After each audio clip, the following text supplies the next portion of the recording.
People and societies in general are getting concerned about the levels of nutrition and the impact this is actually having on individuals' health. Those levels of nutrition are of course linked to the diet and trying to eat a healthy diet. And most people now know generally enough about food and nutrition, know what they should be eating to have a healthy diet. But it seems that many people are still not able to get the levels of nutrition they need to remain healthy. Some people put this down to levels of poverty, whether that's in terms of being able to afford healthy food or having the time and energy required to prepare healthy food. This then is also linked to the availability and cost of fast food, tempting people to eat what's generally regarded as unhealthy food. Other people have said that healthy food is just boring and tasteless. But aside from these factors, could there actually be something else more fundamental going on with our food?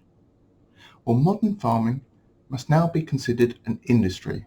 All of the costs involved in growing fruit, crops, or even raising animals are all carefully measured and balanced against the final price that the harvest can be sold for.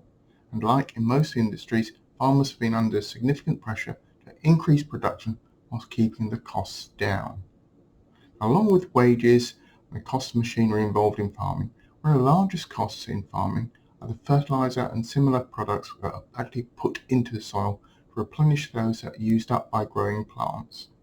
Some of the most common fertilizer ingredients used on farms are nitrates, sulfur and phosphates. But plants like broccoli, kale and others can also take up calcium from the soil. Others like cabbages and cucumbers and sweet corn can take iron.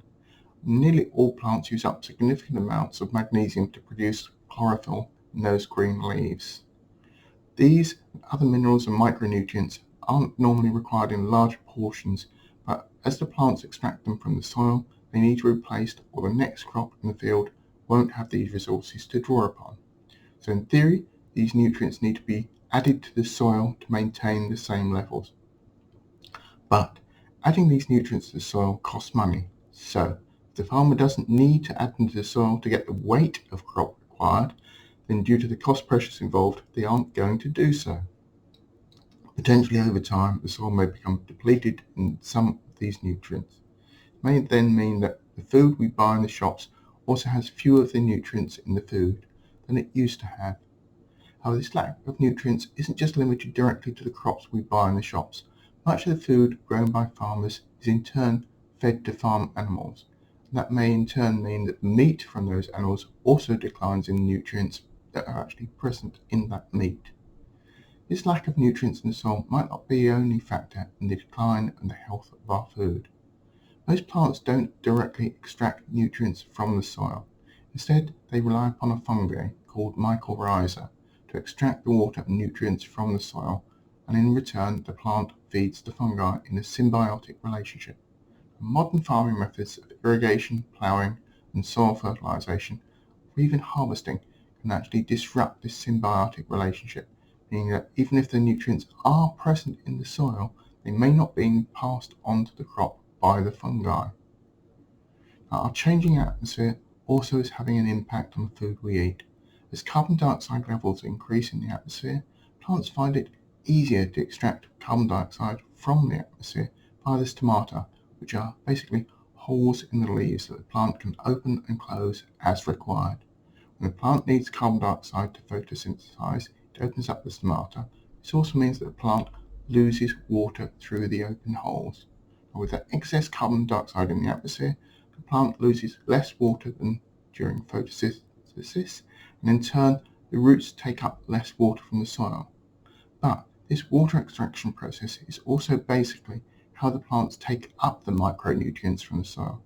The excess carbon dioxide may also result in crops producing a greater proportion of carbohydrates, again changing how healthy the final crop is.